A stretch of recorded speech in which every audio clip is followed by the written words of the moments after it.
안녕하세요. 역사 거꾸로 교실 9번째 시간입니다. 오늘은 교과서 34쪽에서 37쪽 신문물의 수용과 근대의식의 성장 공부 한번 해볼게요. 자, 두 가지 주제를 한꺼번에 공부할 건데요. 첫 번째는 새로운 문물이 들어오다. 두 번째는 근대의식이 성장하다입니다. 학습 목표 한번 알아볼까요? 첫 번째 학습 목표는 신문물의 도입과 그에 따라 나타난 생활의 변화 모습을 설명할 수 있다이고요. 두 번째는 신문물의 도입으로 나타난 의식의 변화를 설명할 수 있다입니다. 오늘 공부할 내용들은 이제 우리 새롭게 개항을 하면서 이렇게 새롭게 밀려 들어오게 된 외국 문물을 우리가 수용하면서 변화하게 된 생활 모습들이에요. 자, 그 중에서도 첫 번째 신문물을 받아들이다 한번 먼저 볼게요. 개항 뒤에 서양과 교류가 잦아지면서 서양의 과학기술과 문물이 마구마구 들어옵니다. 정부도 새로운 문물을 적극적으로 수용하고 통신, 전기, 교통, 의료 부분에서 근대시설을 되게 많이 만들었어요. 대표적인 것들 좀 보자면 방문국이라고 해서 출판이나 인쇄를 담당하는 곳인데요. 한성순보라고 하는 우리나라 최초의 관영 신문을 발간했고요. 그 다음에 근대 무기를 제조했던 기기창이 영선사 갔다 와서 지은 거죠. 그 다음에 화폐를 발행하는 전한국, 이런 것들이 이제 새로운 근대 시설들이라고 할 수 있겠습니다. 또 이제 일본과 부산 사이에 전신이 처음 개통되었는데요. 전신은 통신이에요. 통신. 여러분, 전기를 이용해서 통신을 하는 거고요. 이 전신 시설은 청나라에 의해서 한성과 인천을 연결하는 전신망이 처음으로 갖춰졌어요. 청나라가 조선의 상황을 신속하게 파악하고 청나라 빨리 전달하기 위해서 만든 건데요. 목적이 군사적, 외교적 목적으로 만들어진 거라고 할 수 있겠습니다. 그래서 청나라에 이어서 일본도 이 전신시설을 한국에다가 만들어요. 자, 그리고 경복궁에서 처음으로 전기가 사용이 됩니다. 전기는 에디슨이 전구를 발명하면서부터 폭발적으로 많이 대중들도 사용할 수 있게 됐죠. 그래서 처음으로 이렇게 경복궁에서 우와 신기하다, 어떻게 이렇게 불을 안 피워도 이렇게 밝지 했던 것이 조금 지나서 바로 한성 시내까지 전기시설이 갖춰져서 곳곳에 전기로 불을 밝힐 수 있게 됐습니다. 또 그리고 이 전기를 이용한 전차가 서대문과 청량리 사이를 운행하게 되었는데요. 그 전차, 이거 한 칸짜리 짧은 기차 보이세요? 이게 전차고요. 위에 전기선을 연결해서 전기의 힘으로 다니는 거였어요.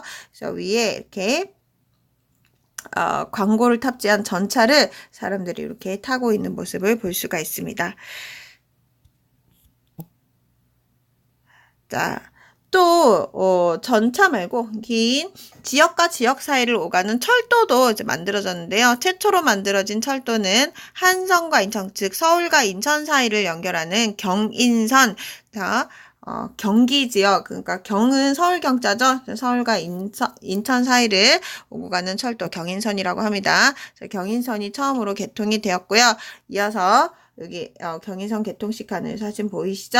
이게 미국에서 1899년에 개통을 해가지고 일본으로 이렇게 이거를 나중에 넘겼어요. 일본으로 팔아 넘기는 덕분에 여기 일본 국기가 보이시죠?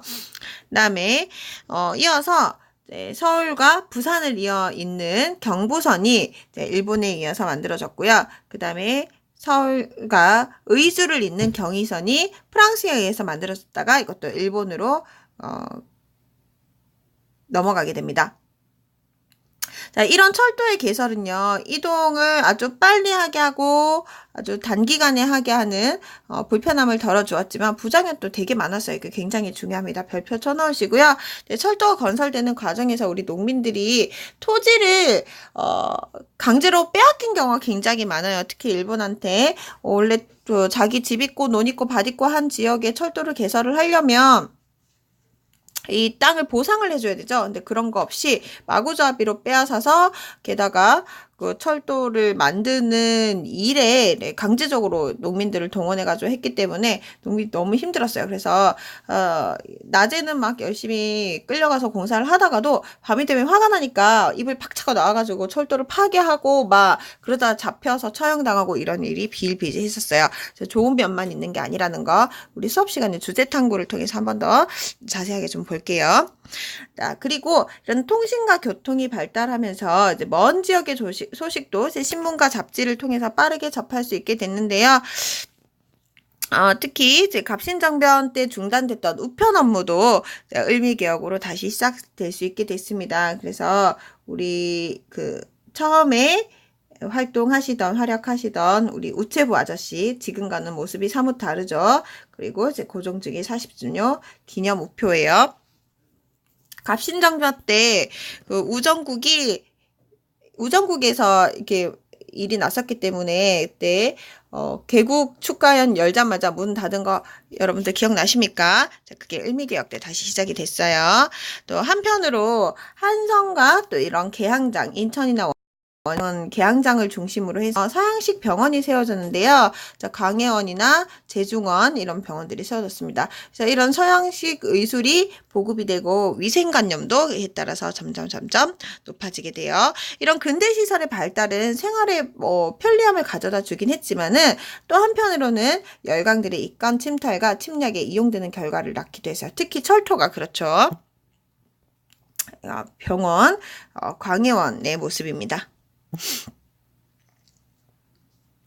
자, 두 번째, 삶의 모습이 달라지다 한번 볼까요? 어떻게 삶이 달라졌나?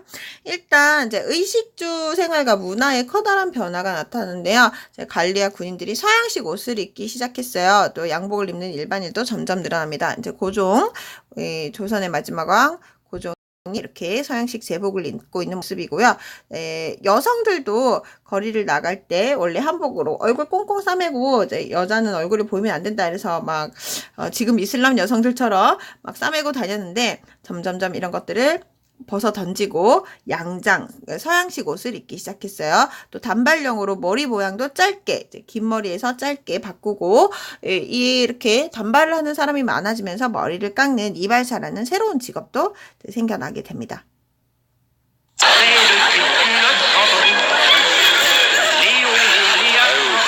음악이라는 걸 들어본 지가 너무 오래됐어.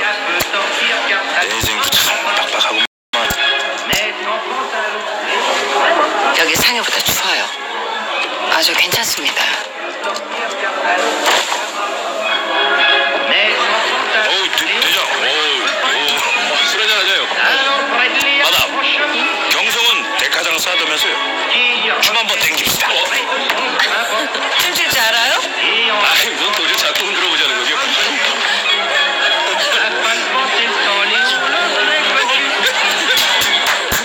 오늘이 좋으셨네. 일본놈? 네, 일본놈 김우라입니다. 조선 독립 찬성합니다. 출교자 10년째 모시겠습니다. TV를 거 언제 주실 줄 모르는데. 자자.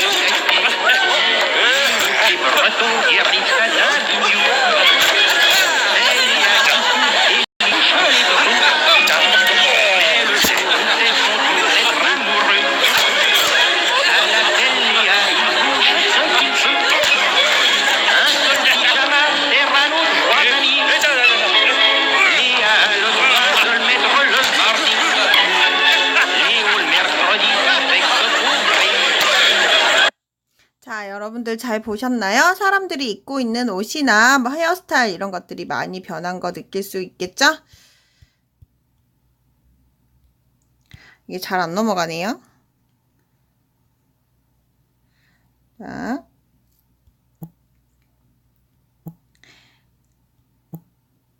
그러면 이제 음식은 또 어떤 거를 사람들이 먹고 살았나 한번 보도록 합시다. 이 당시에 이제 외국 음식도 상당히 많이 유행을 했는데요. 서양 음식인 과자나 빵, 뭐 케이크 같은 것도 먹었고요. 커피나 홍차 같은 것도 즐겨 마시게 됐습니다. 특히 고종이 아간파천을 한 뒤로 이제 고종이 서양식 음식을 좀 많이 먹게 되면서 커피가 굉장히 유행을 했다고 해요.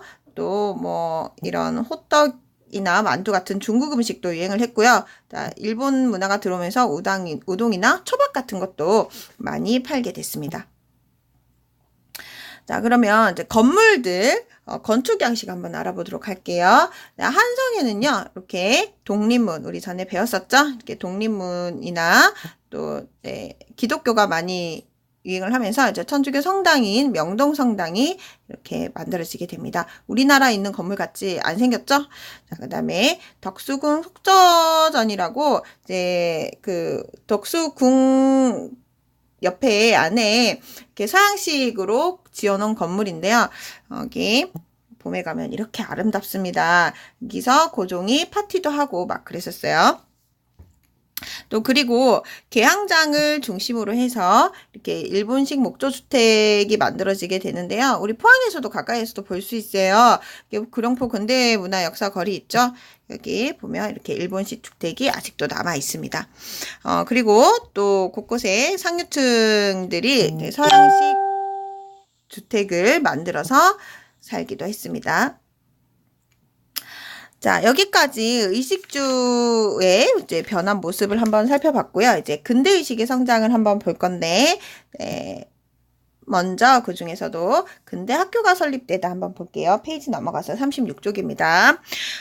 개항 이후에 신문물이 들어오면서 서양식 교육에 대한 요구도 굉장히 많이 늘어나요. 그래서 국가에서 뭔가 교육에 대한 대책을 세우기 전에 먼저 지방에서 알아서 학교가 먼저 생기는데요. 원산의 이제 관리와 주민들이 만든 원산학사가 최초의 신교육을 실시한 학교입니다. 1883년이고요.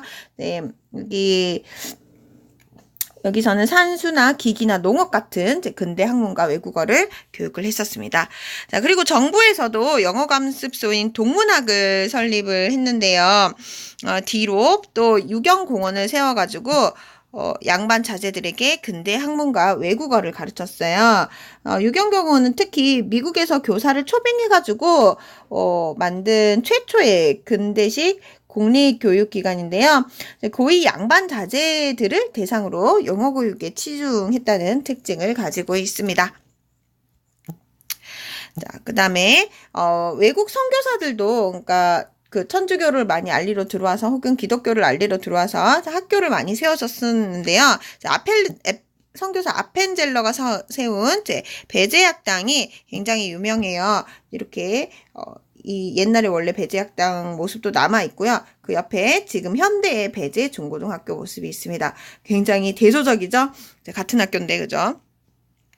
그다음에 정부는요, 가보개혁을 추진하면서 근대 교육제도를 마련을 했었어요. 기억나나요? 교육입국조서 했었죠? 자, 대한제국 시기에는 또 상업과 기술 같은 실업교육을 또 많이 실시를 했었어요. 또 애국개봉운동이 전개되면서 많은 사립학교들이 세워졌었는데요. 특히 그 선교사 스크랜턴 여사가 세운 이화학당이 굉장히 유명하죠. 이화학당은 뭘로 유명하냐면 이 유학당 바로 유관순 열사가 다녔던 학교로 유명하죠. 여학생들이 이렇게 유학당에서 수업을 듣고 있고요. 유학당은 아직도 이 전통을 이어가고 있습니다. 또 한성 고등여학교 같은 곳에서도 여성교육이 이루어져서 남녀평등 사상이 널리 퍼졌고요. 여성의 사회 참여의식도 점점 높아졌습니다. 자, 신문 잡지 발간 한번 볼게요. 자, 교육과 함께 신문도 근대 의식의 성장에 굉장히 기여를 많이 했어요. 신문을 읽음으로써 사람들이 생각이 많이 깨게 됐죠. 1883년에 방문국에서 한성순보가 창간된 뒤로 이제 여러 신문이나 잡지 같은 것들이 발간이 돼서 민중을 계몽하거나 민족 의식을 높이는 데 크게 기여합니다. 한선신문 뒤로 최초의 민간신문인 독립신문이 나왔었는데요. 이거 기억나시죠? 서재필이 창간했고요. 한쪽은 한글, 한쪽은 또 영문판 이렇게 해서 사람들의 의식을 높이는 데 많이 기여를 했습니다. 그 다음에 황성신문 같은 경우에는 네, 일본의 침략을 비판하는 논설을 많이 실었는데요. 특히 을사조약이 맺어졌을 때 장지연의 시일야 방성되고 오늘 나 목노와 우노라라는 뜻의 이제 항일 논설을 발표해서 굉장히 유명해졌습니다. 그다음에 또 그 제국신문 굉장히 일본스러운데요. 제국신문 이렇게 적혀있죠. 이거 사실은 일본에서 발행한 것이 아니라 우리나라에서 순한글로 발행해가지고요. 주로 부녀자들, 여자들을 대상으로 애국심을 고취하는 데 큰 역할을 했습니다. 또 외국인 베델이라는 사람이 만든 대한매일신보가 굉장히 유명해요. 자, 일제의 침략을 비판하는 글과 의병의 소식을 굉장히 많이 실었고요. 국채보상운동을 적극적으로 지원해서 우리 독립의식을 고취하는데 굉장히 큰 역할을 했습니다. 자, 특히 대한매일신보 꼭 기억을 좀 해주세요. 또 한편으로 여러 가지 학회들이 많이 만들어져서 또 교육 분야나 아니면은 국민들의 의견들을 모으는 데 큰 역할을 했었는데요. 기호흥학회나 서북학회 같은 이런 학회들이 유명합니다. 자, 예술 분야도 또 빼놓을 수가 없겠죠. 자, 문예와 종교 변화 한번 보도록 하겠습니다. 자, 신문물의 유입으로 문예와 종교에도 많은 변화가 일어났는데요. 문학에서는 이제 한글 사용이 굉장히 많이 늘어나고 또 서양 문학이 소개되면서 신소설 이 많이 발표가 됐어요. 신소설 제일 유명한 게 이인직의 혈의 누, 그 다음에 안국선의 금수회의록 같은 이제 소설이 굉장히 유명합니다. 고등학교 가면 국어 문학 시간에도 좀 배울 거예요. 그다음에 이와 함께 신체시가 또 등장했는데요. 신체시 새로운 형식의 시라는 뜻이죠. 해에게서 소년에게라는 시가 굉장히 유명합니다. 이런 그 신소설이나 신체시에서는 잘못된 간습을 비판하고 신문물을 소개하는 내용이 줄을 이뤘습니다. 자, 미술에서는 서양화 기법, 유화 기법이 이제 도입이 됐고요.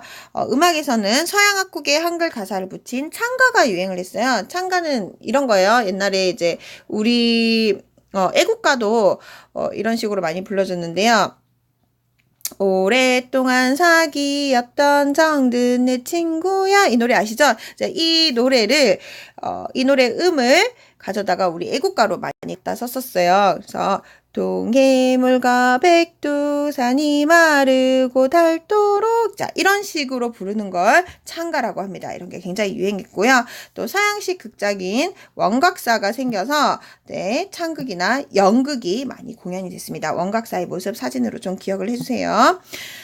또 종교에서도 많은 변화가 일어났는데요. 천주교나 개신교를 믿는 사람이 늘어나면서 새로운 종교 의례와 가치관이 퍼져나가고 또 아까 명동성당과 같은 건물들도 생겨나고요. 또 선병이 같은 경우에는 동학을 천도교로 개편을 합니다. 동학이 천도교로 변한 거예요. 그래서 천도교에서는 주로 교육활동을 전개했습니다. 그다음에 나철, 오적암살단을 만들었던 이제 나철 선생 같은 경우에는 단군 신앙을 바탕으로 하는 대종교를 만들어서 항일 투쟁을 벌였고요. 또 불교와 유교에서도 새로운 변화를 추구하는 운동들이 일어납니다. 특히 불교에서는 한용운 선생이, 유교에서는 박은식 선생이 큰 역할을 담당했어요. 자, 굉장히 그다음에 여기서 제일 중요한 부분 이제 국학운동인데요. 국학운동 자세히 보도록 하겠습니다. 자, 국학은 우리 글과 우리 역사에 관한 연구라고 생각하시면 돼요. 네, 이 국학 연구에서는 국사와 국어 연구가 굉장히 활발해졌습니다. 자, 박은식, 신채호 같은 이제 역사학자들은요, 민족의 역사나 영웅의 일대기를 저술했는데, 네, 이런 역사를 서술하는 이면에는 네, 민족의 역사를 강조해서 국권을 회복하려는 민족사관이라는 것이 있어요. 그래서 민족사관은 민족을 가장 중심에 두고 우리